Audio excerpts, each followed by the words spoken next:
In this video, we're going to discuss how to reverse the power rule because now we're trying to undo the derivatives we did earlier in the year. All right, so we just saw that reversing derivative will help us find the exact area, the integral under a curve. So we just have to be good and proficient at finding these anti-derivatives. All right, so remember the power rule for derivatives is if I want to take the derivative of x to the n, I brought this n down, so I kind of multiplied by that n, and then I subtracted 1 from that exponent, and I got this as my derivative. But now we're just going to reverse this process.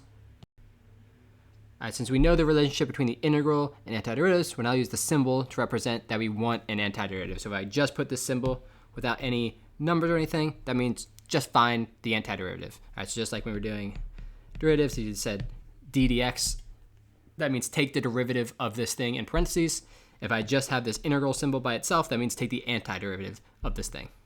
All right, so the reverse power rule looks like this. If I want to find the antiderivative of x raised to the n, now I add 1 to the exponent, and I divide by the new exponent. So this, whatever new exponent I get here, I'm going to divide there. Can we confirm this is actually true? Well, if I take the derivative of an antiderivative, I should get back to where I started. So let's take the derivative of this expression. So I'm going to take the derivative of x to the n plus 1 over n plus 1. Our power rule says we bring the n plus 1 down to the front, and then we subtract 1 from the exponent. So I'm going to subtract 1 from n plus 1. That's just n. That's still on the bottom. These cancel out, and you get x to the n. All right, so it does confirm that this is the proper antiderivative, because when I take the derivative of it, I get back to x to the n. So it's literally the exact opposite of the power rule. Power rule is multiply, subtract 1. Now we add 1, divide. So it's the exact opposite order as before.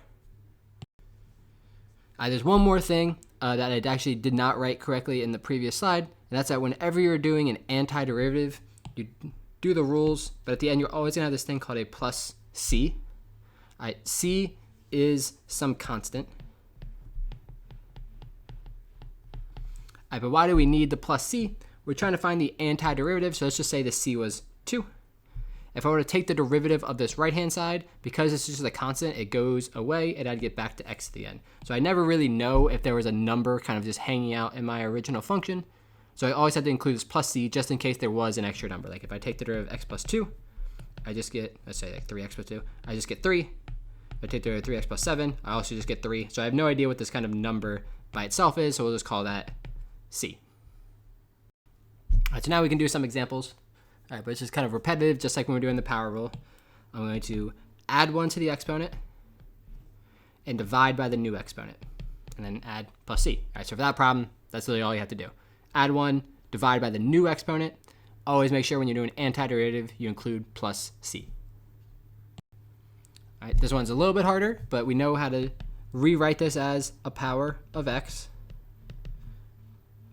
And then I'm going to add 1 to the exponent. 1/2 plus 1 is 3/2. Divide by the new exponent and add c. All right, this one, technically right now, that's the correct answer. Generally, you'd see it simplified. Dividing by 3/2 is the same as multiplying by 2 over 3. All right, so that's generally the way you would see it in your final answer. All right, this one's just doing multiple at a time, but again, just like derivatives, we can kind of split it up. This one is x to the negative 2. So x cubed becomes x to the 4th over 4.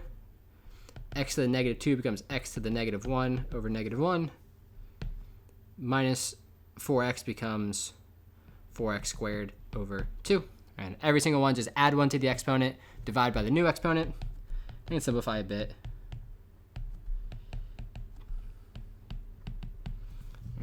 Oh, and I forgot plus c. All right, so my antiderivative is always going to have that plus c stuck at the end. Good thing with antiderivatives is you always check your answer by if I take the derivative of an antiderivative, I should get back to where I started. X to the 4th over 4 turns into x cubed. Minus 1 over x turns into positive 1 over x squared. Minus 2x squared turns into minus 4. So I can always check my answer by just taking the derivative of my antiderivative. All right, so here's one for you to try on your own. Take the antiderivative of 4x to the 5th minus the square root of x. I'll show you the answer in 3, 2, 1. Here's the answer you get. So I take x to the 5th, I add 1 to the exponent to get 6, and divide by that new 6. I take x to the 1/2, add 1 to the exponent to get 3/2, and divide by 3/2. And just a little bit of simplifying gets me that answer at the bottom. All right, so to perform the reverse power rule, is literally the exact opposite of the power rule. The original power rule, multiply, subtract 1 from the exponent. Now we just do that in reverse, add 1 to the exponent, and then divide. All right, and just don't forget, whenever you're doing antiderivative, just don't forget your plus c, all right, just because you don't know what constant was there for your original equation.